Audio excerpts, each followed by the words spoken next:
I think we both used the ring for very important things, and I'll bring up 3 of them. 1, money. 2, a church key to open a beer bottle. Yes. And 3, a post-coital lighter. I mean, those are the most important I told pieces. You that in confidence. No, I'm sorry. I'm sorry.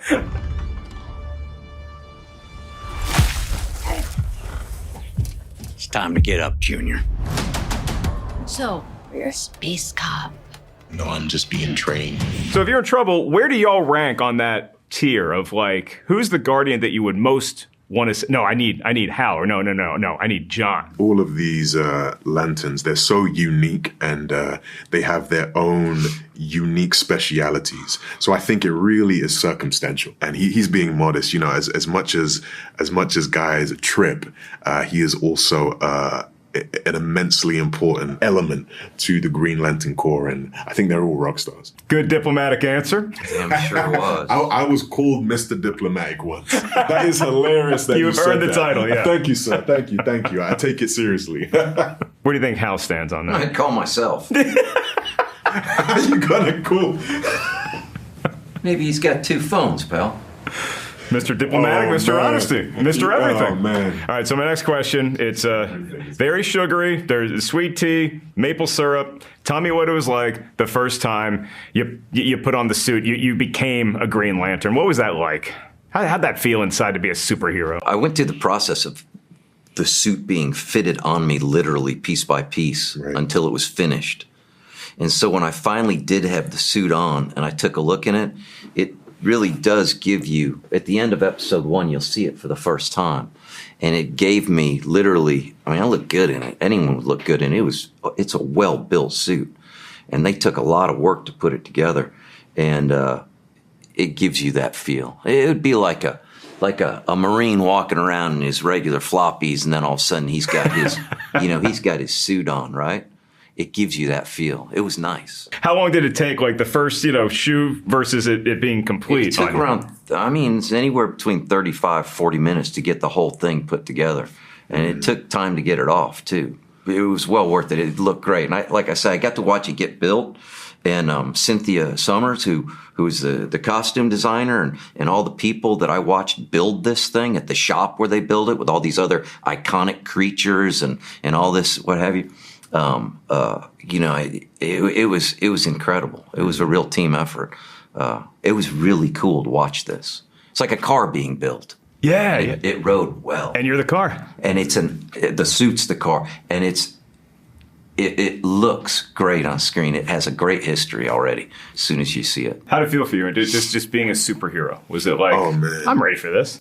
Just a dream realized. You know what I mean? I think I'd be lying if I said that I haven't loved John Stewart, the character, the superhero, for majority of my life. And I just felt when I got the call, I just felt the enormity of not only the responsibility, but at the same time, in an equal measure, I just felt this enormous amount of joy and gratitude and excitement to just excavate this character and discover who this individual is fundamentally at their core.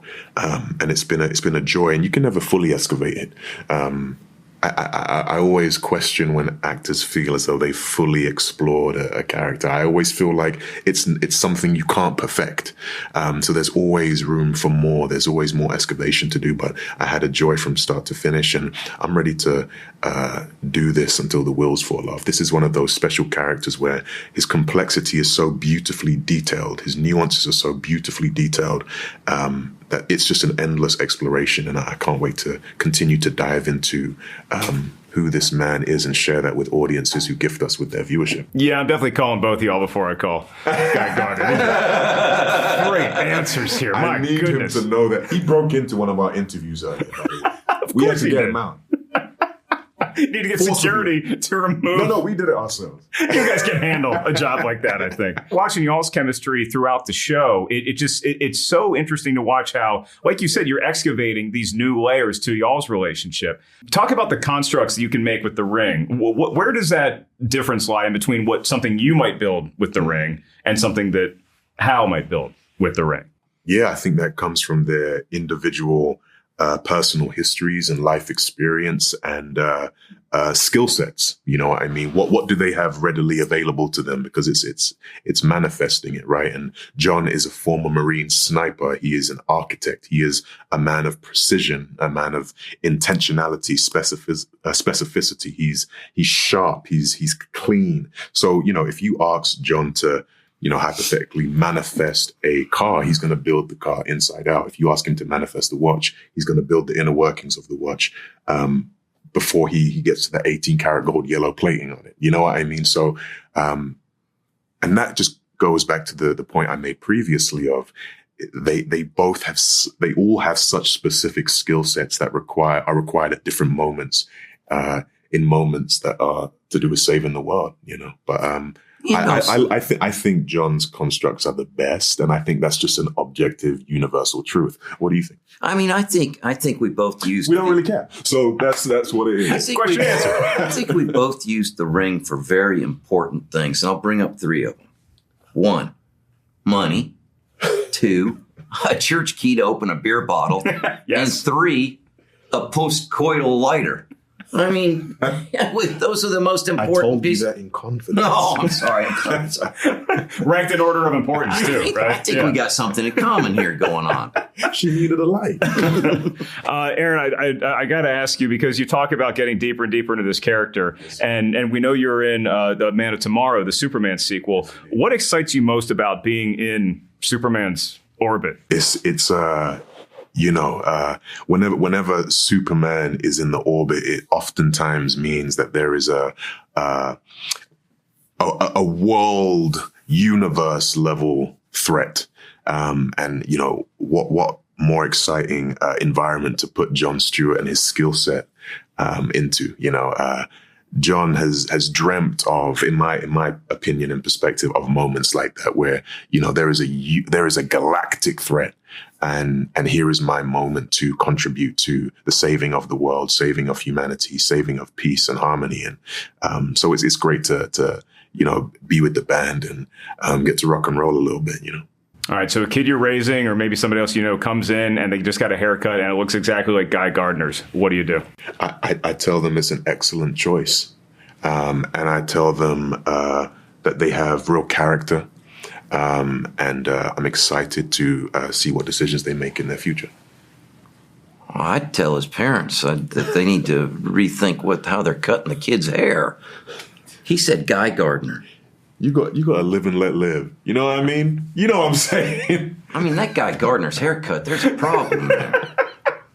It's like I'm talking to Hal and John. Thank you guys so very much. This was great. Thank you so much. He's going to send an army to put you down. I had the distinct pleasure of talking to this young man, Nathan Fillion. When we were talking Superman, I asked you about your character, Guy Gardner, and you said he's the last Lantern you'd want to call in an emergency. You still stand by that? Yes, yeah. If you have, there's like a planetary scale, like we need a Green Lantern.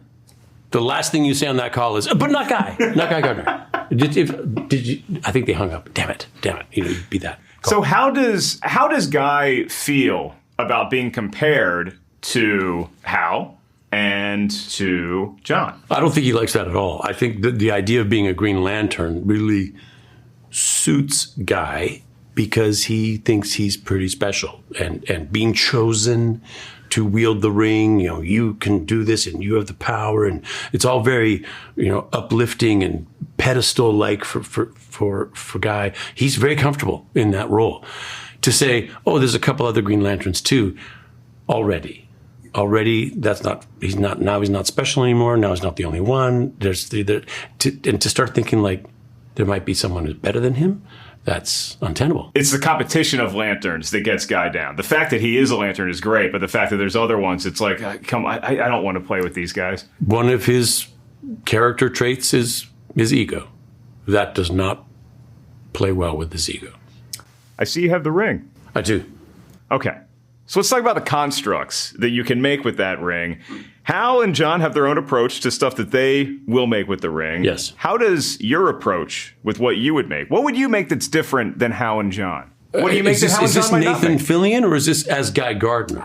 As Guy, but then I really want to know what Nathan would make too. Because Guy Gardner, he's very much about blunt force. So he's big, thick items, not a lot of working parts. You know what I mean? Yeah, sledgehammers. Nothing exactly. Baseball bats, the oven mitts, like simple stuff that a child might draw. This is the kinds of things that I think that are running through his imagination. But what would Nathan do? I think the things I think about when I think about if I had a power ring would be like when I'm washing my hands after the bathroom, I don't want to wash with the ring on. I just have to take it off to wash my hands. But in that moment, I'm powerless. Those are the kinds of things that would bug me. That would be like... That's what worries you? Yeah. Like I fidget a lot. So I'd be like fidgeting with my ring. I'd go, ting, and I'd drop it and go, oh, it fell between the boards of the dock and it's in the lake now. That would be like, oh, no, worst Green Lantern. Great power comes great responsibility, and one of those responsibilities is that you can't take the ring off, I guess. There's giant missiles heading towards the planet. I just dropped my ring down the sink. That'd be my problem. And some married folk just use the ring as a necklace, but that doesn't work with a lantern. No, right? you got to get your finger in there. Got to get it won't work on the paw neck. on it. Yeah. So I think, and also too, I think the way John Stewart makes his constructs, they're very complicated. There's a lot of movies. He's an architect. He's an engineer. I think me personally, I'd do like, I'm gonna do like a magic carpet. It's all you have to think about is a carpet, but it has all these magical abilities that I don't have to worry about. They're magic. You know what I mean? Oh, and a magic hat, and a magic. Everything would be made would be magic, imbued with magic. Speaking of magic, yes, your haircut. How does Guy feel about it? Guy Gardner does not care what you think. That's, I think, as far as insecurity goes, insecurity is just a form of fear. This is not something, Guy Gardner does not have that fear. He does not care what you think. Case in point, his haircut. He's got his own reasons for cutting his hair like that.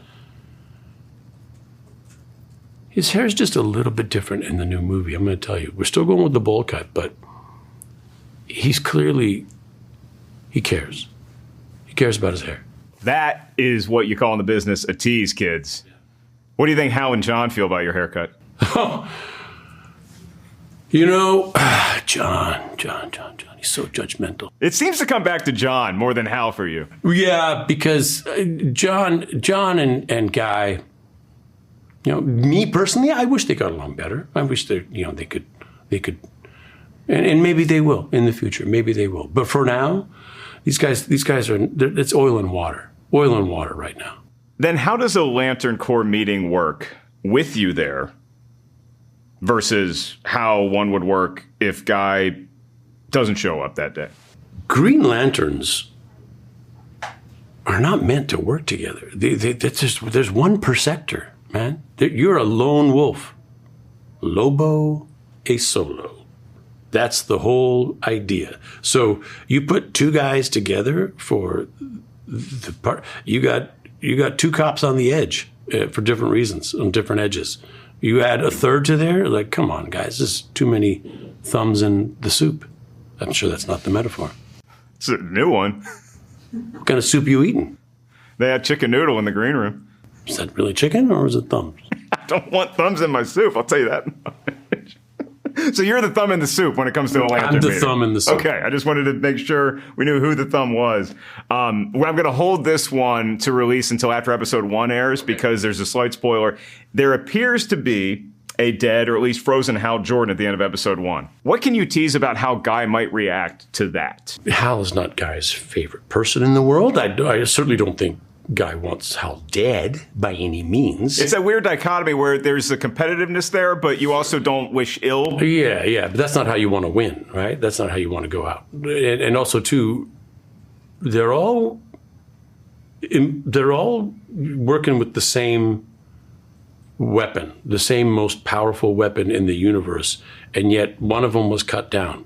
That's sobering to another Green Lantern. They killed the Green Lantern? How? Like, that makes the mind work. Who killed a Green Lantern? Who could? You feel a little vulnerable. Wouldn't you?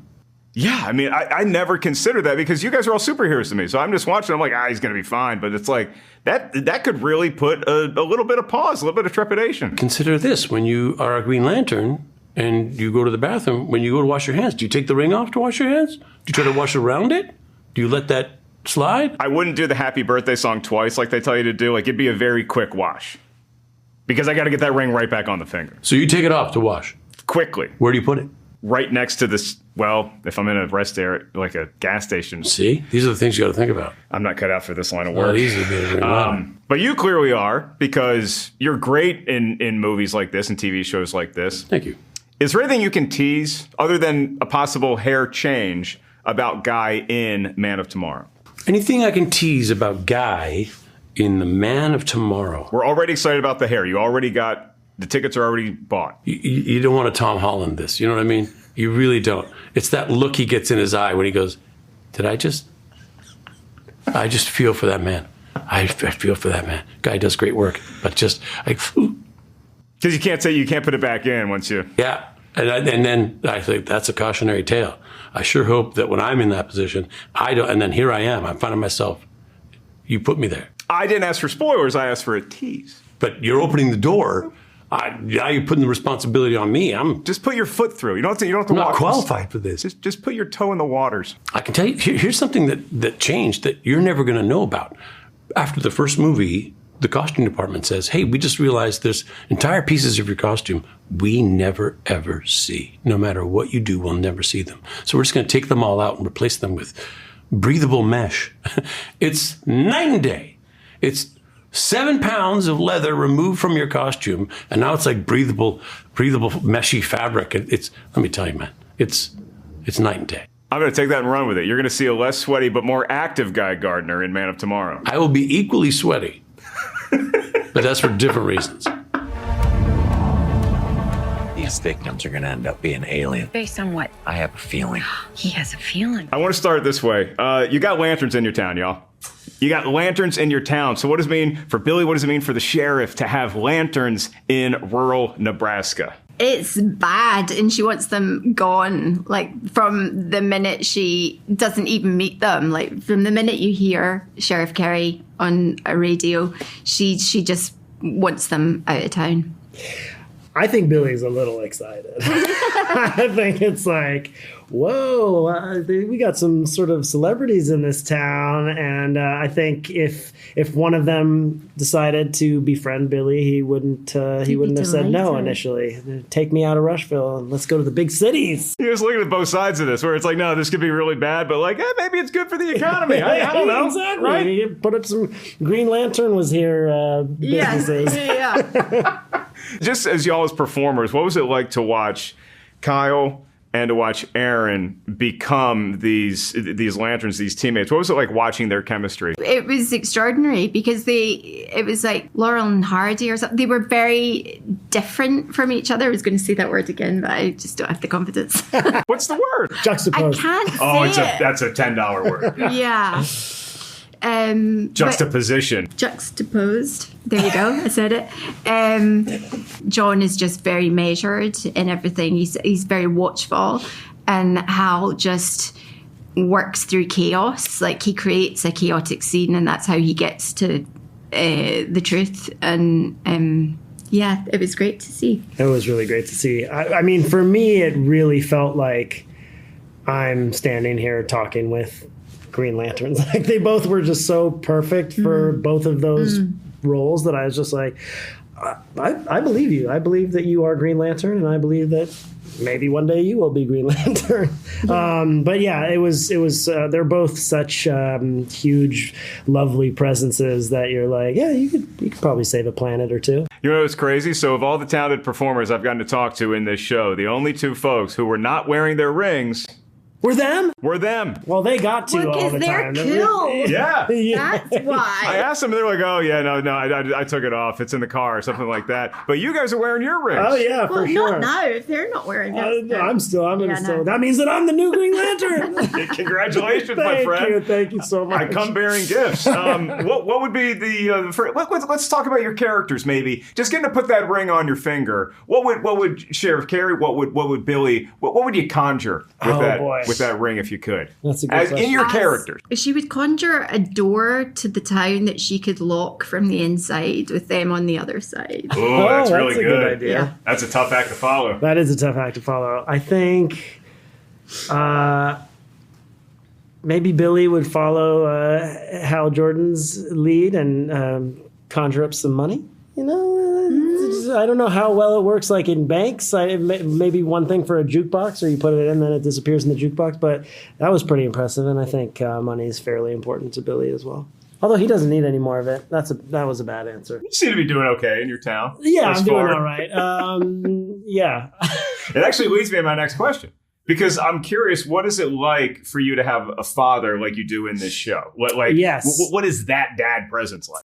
It's a lot, and it's intense, and I think he's constantly sort of feeling like he's, not measuring up to his dad, and so maybe Billy would conjure up a couple of extra inches. Get some lifts in those. Me and my dad, yeah, exactly, some lifts. But yeah, I think it's a complicated thing. I think he sort of accepted his role as his dad's kind of fixer. But I do think that there's a lot in his ego that is feeling shut out, and, like people in the town think he's sort of soft and things like that. So, it's an interesting road for Billy Macon. All right, so Kelly, I want to know how you approach this as a performer playing Sheriff Carey in terms of, I'm watching this and I'm thinking like the first Die Hard movie, right? Where it's like you have the local cops and then they're taking care of Nakatomi Plaza and the FBI comes in. So it seems, you're like the smartest brain in this operation, right? Then you got these bigger sort of fish coming in. How does Sheriff Carey balance that of, I think I'm the right person for the job, but I also have to be a little deferential sometimes? I think, it's like a game of chess she's playing. She's a few moves ahead of everybody. It feels like she's sort of, I don't know if she sleeps. She's just sort of, she's got a job to do. What can you tease about how you will approach the investigation surrounding Hal as we find him at the end of episode 1? Reluctantly, she knows that she needs to invite a lantern back into town to help her. And that's going to be like, oh, God, I got to do this again. Yeah, she's got to work alongside John, I think. So just going back to you two, like as performers, and like you find out that you booked this cool job, right, with lanterns. Like there's so many different emotions you could probably feel in that moment, and it can be trepidation, like I hope I live up to what the fans' expectations are, or it can just be like excitement, like holy crap, I get to be in like a Green Lantern story. Where did that hit for each one of y'all as actors? For me, I was so thrilled and excited about being a part of this universe and Green Lantern specifically. And then when I got to read the scripts, I was so excited by the direction that it was going and the way they handled the characters and everything. And then as a little cherry on top, I was very relieved after I did some feverish Googling that my character wasn't somewhere in the comics, so I could just start afresh, just start a clean piece of paper and not have everybody, not have anybody say, that's not the Billy Macon that I know. I love you just like at night, hunched over a computer, just like Googling, like, wait, what happened to this guy? Yeah, what's his name? Is there something that I should know? Instead of making a phone call. Yeah, exactly. I know, I'm just myself. You only trusted yourself with this insecurity. Someone's lying to me here. It's a trap. How about you, Kelly? When you find out this is your thing, it's like, oh man, I'm so excited, or it's a job and I'm going to do it well and I'm going to do all the research. I'm going to win Green Lantern Trivia Night. What was it like for you? I didn't think too much about the Green Lantern aspect of it, if I'm honest. Like that kept surprising me when we would film a scene where it was suddenly like a superhero sort of in front of you. But for the most part, it was we've made this show that's not been made before, and so I didn't really have any expectations. I just knew that the scripts were excellent, and the team as well. I'd worked with James Hawes, the first director, for the first block before, and so anything that James touches, I kind of am interested in immediately. All right, so someone that you love dearly, say, okay, it could be a relative, could be a kid, could be your best friend. They come in, they say, hey, I just got a new haircut, check it out. And they come in and it's Guy Gardner's haircut. what do we say to them? Like, Great. have you lost your glasses? Everyone I know has glasses at this point. with you two in the room and delivering it just like you did, where you're trying to sugarcoat it. How long are you planning? We were sort of in character at this moment. It's like the higher the voice goes, the Oh my gosh. Are you serious? This is okay. Amazing. Oh, I'm dear. so happy for you. People are sensitive about haircuts and they're stuck with it for a while. So I always feel like you just gotta It be grows like, back. it grows back. Yeah. yeah, it'll grow back, or It'll grow back. a hat's an option. Hat is always an option. Yeah. Yeah, for sure. I wear a lot of hats. You have great hair. What are you talking about? Thank you. I appreciate And that. apparently that's how we're ending the interview. Is that this young man, great head of hair. Well, thank you so much. You too, Kelly. Well, yeah, thanks. So, we're space cop. No, I'm just being trained. And Rotten Tomatoes loves you right back.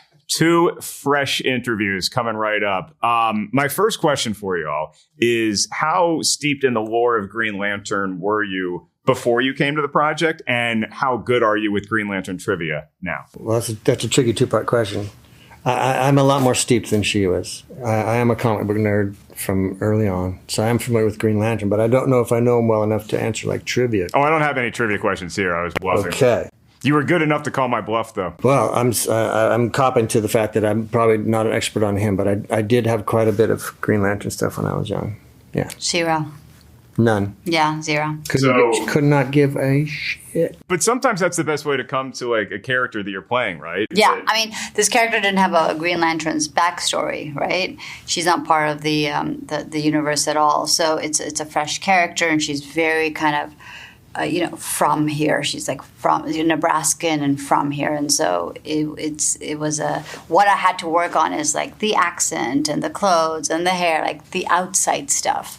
But she's written in a very, very relatable way. I am so glad you brought up Nebraska, too, because I'm curious for your characters. How do William and Zoe feel about having these Green Lanterns in rural Nebraska? Oh, no, we hate them there.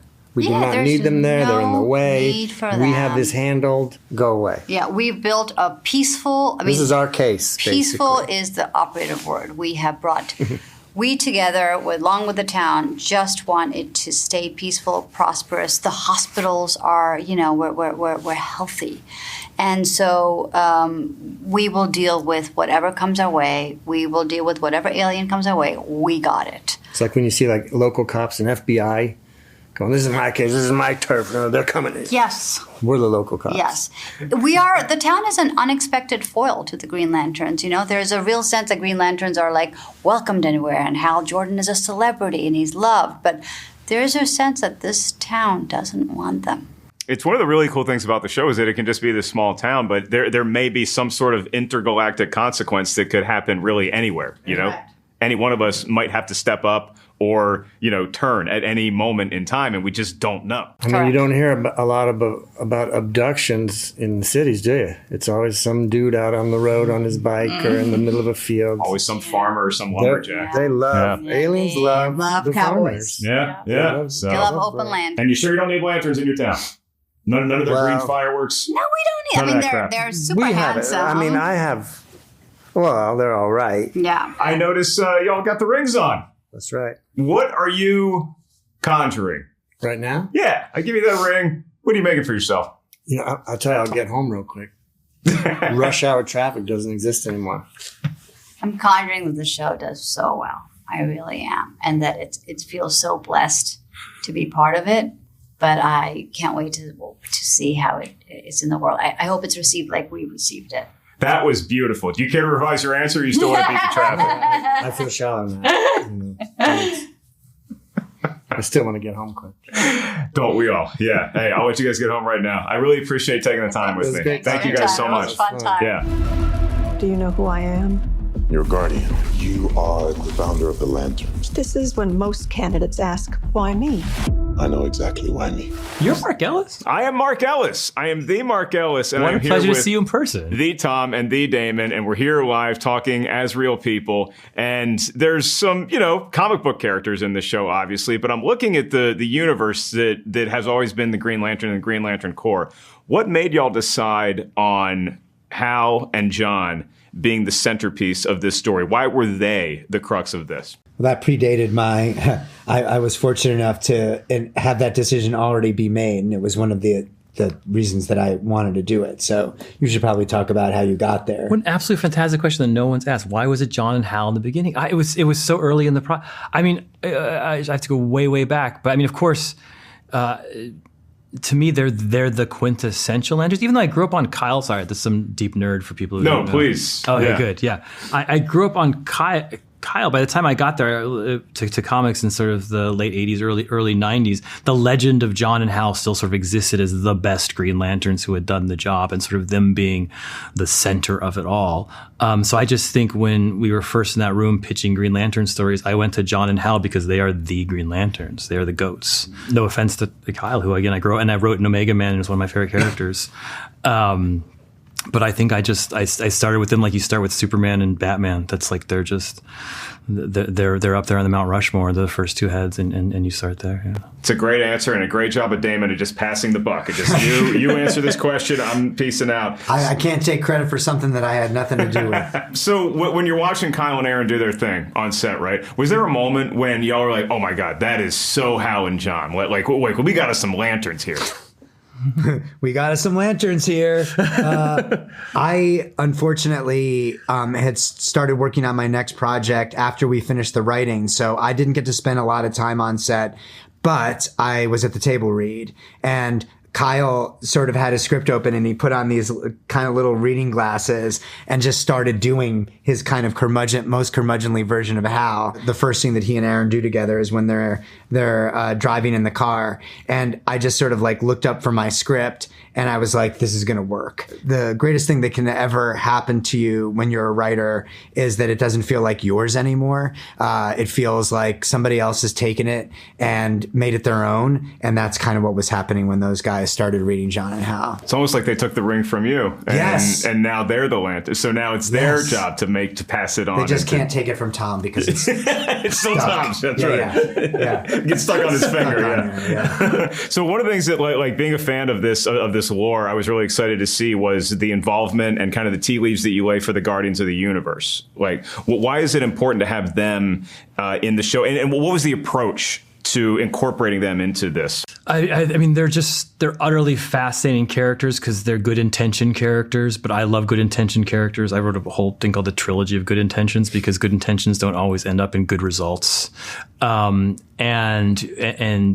they embody sort of the sort of sin or the heart of superhero comics, which you can see in comics from Watchmen to Squadron to Supreme to Kingdom Come, is this distance between how to save someone and how to control someone, right? Like that's like how at what point does Superman cross a line between changing the world and making the world into his own image, and that tension exists in comics, and it's one of the great sort of themes, the sort of the concept between help and fascism. And so this idea that there are these galactic people who want to fix the universe, but they want to do it their way, and the good and the bad that comes with that was stuff we wanted to explore in the series. I'm so glad you brought up Watchmen because I wanted to ask you, Damon, you're going to love it. Trust me. Oh my God. Well, there's some similarities between, and there's a lot of pictures in the book too. You're going to love it. It's very easy to read. Except the pirate parts, they were really long. What was something that you learned making Watchmen that you wanted to incorporate into Lanterns? And what about that detective style of storytelling really appeals to you? Because you clearly have a great knack for it. That's very kind of you to say. And for anybody who was inside of the Watchmen creative process, it felt more like being in the hurricane as opposed to the eye of the hurricane. There was not like a lot of calm. And I think all the way up until we, released it out into the world, I think that there was a lot of trepidation about whether or not we had been effective in what the mission was. And I think that that more than anything else is what I learned as it relates to Lanterns, which is, it feels like performative, and this is like the kind of thing that people and Tom's and mine and Chris Mundy's chairs have to say, but like you have to approach these jobs with equal parts humility and hubris. Like you really have to say, like, I could really colossally screw this up. I could disappoint people. The last thing that I would ever want to do as a fan is for people to not understand and feel my love for this thing. And then at the same time, you have to say, but I'm going to do it anyway. And I think that, like, if we were able to, in our writer's room in particular, which was just an amazing collaborative process, if we were able to get everybody in that room to say, yes, we're doing that's the idea you go with. But if there's just one person who goes like, I don't like it, you can either gang up on them and trying to convince them to like it, or they can convince everybody else in the room to do something else. That becomes the iterative process. And so when you really, and this is the way that Chris ran his room as well, and something that I learned in Watchmen, you're not watering it down through the art of compromise. You're actually bolstering and making the thing stronger. And then when you say, this is the way the audience is going to feel, we understand that the audience isn't a monolith. They're going to be people who watch our show who are very familiar with Jon Stewart and Hal Jordan. They're going to be people who watch our show who've read no Green Lantern comic books. And of course, we want all of them to love it, but all that we can control for is that inside of the creative process was everybody who was making this. And then once it leaves the writer's room, to the directors, to James Hawes, who's directing the pilot, to very specifically Kyle and Aaron, and Kelly and Garrett and Poorna and Jason and all the other actors, to the amazing crew. If everybody gets kind of on board with the vision, it'll work. I'm ready to run through a brick wall for you, sir. Oh, wow. Oh, my God. Humility and hubris. That's how you guys brought the humility. I brought the hubris to this interview. Equal parts. What do you know about manhunters? Where'd you hear that word? Manhunters are the most dangerous beings to ever exist in the galaxy. So, Chris, I want to ask you, maybe for some obviously Green Lantern comic book type references, but also something outside of that, as far as what were your influences and inspirations for this show? What do you look to say, we want to achieve something like that with Lanterns? There were so many different ones. We wanted it to be like the bar was to try to be a Sunday night HBO show, but also then to make sure we honored the canon of Green Lantern and finding like where those overlapped.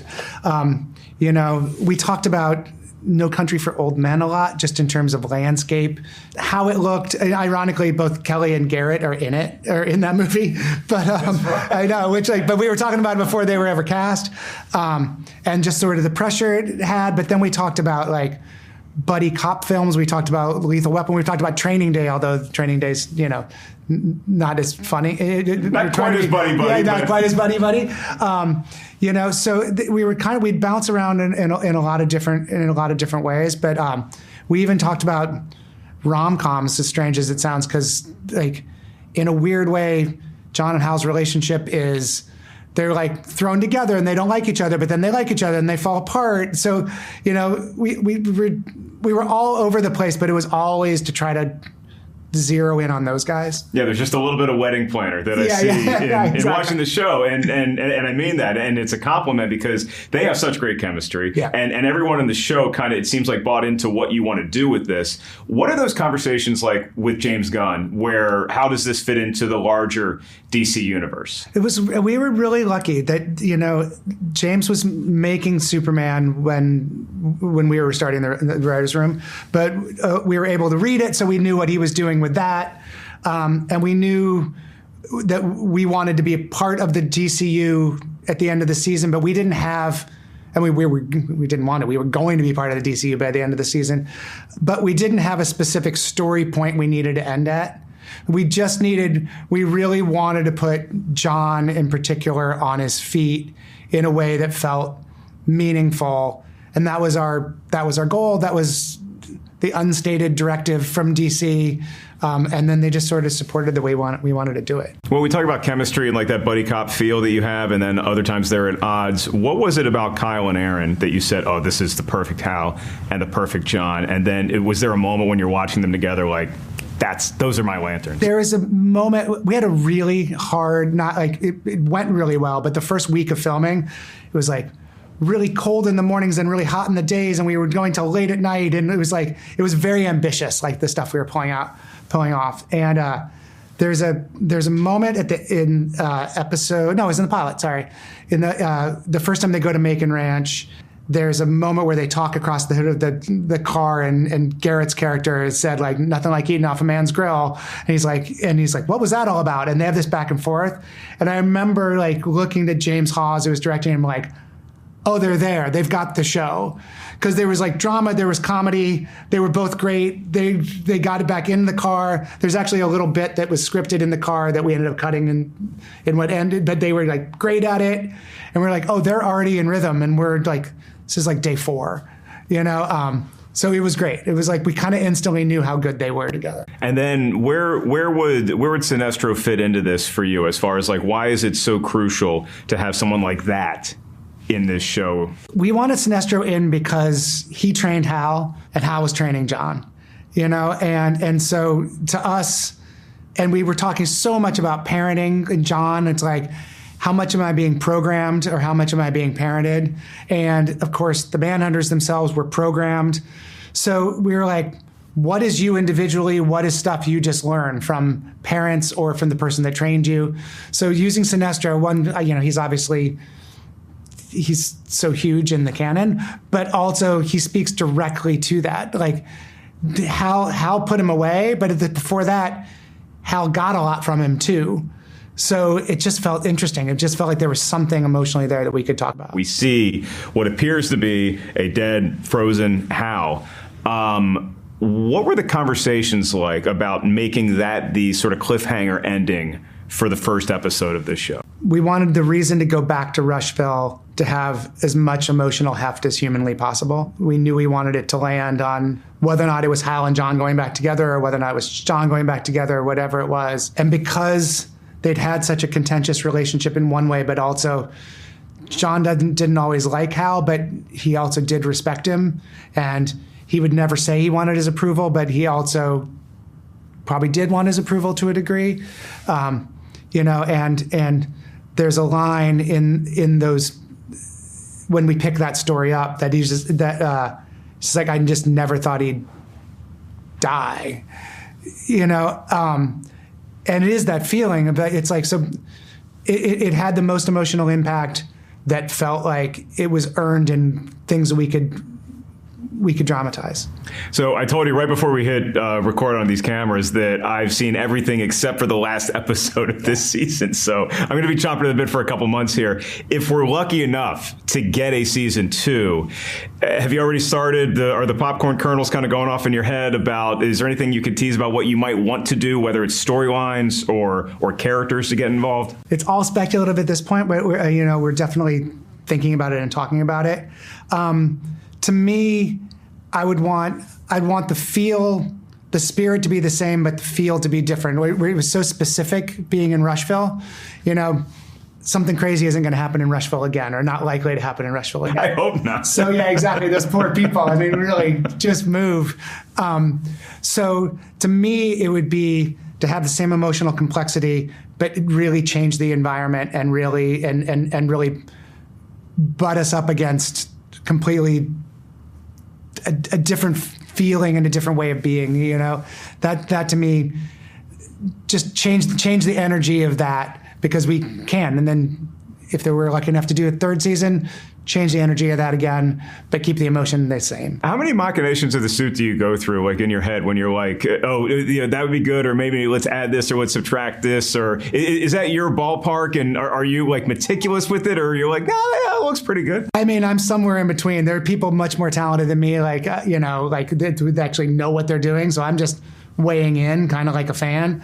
But we went through a lot. Those are things. The suit and flying and the constructs are things that we kept iterating even through filming, then in VFX and stuff, just to make sure those just kept evolving, you know, because they can. And at a certain point you have to say, like, okay, that's the best we could do in the moment. But that's one we really, because we wanted it to feel battle worn, but we also wanted it to feel like a Green Lantern suit, you know. So last question. It's late at night. Most of the crew's gone home for the day. You're there on set. There's a Green Lantern suit right there. You put it on? See how you look in it? No one needs to Come see on, Chris. No one needs to see me in a Green Lantern suit. I can safely say that. That's a hard pass.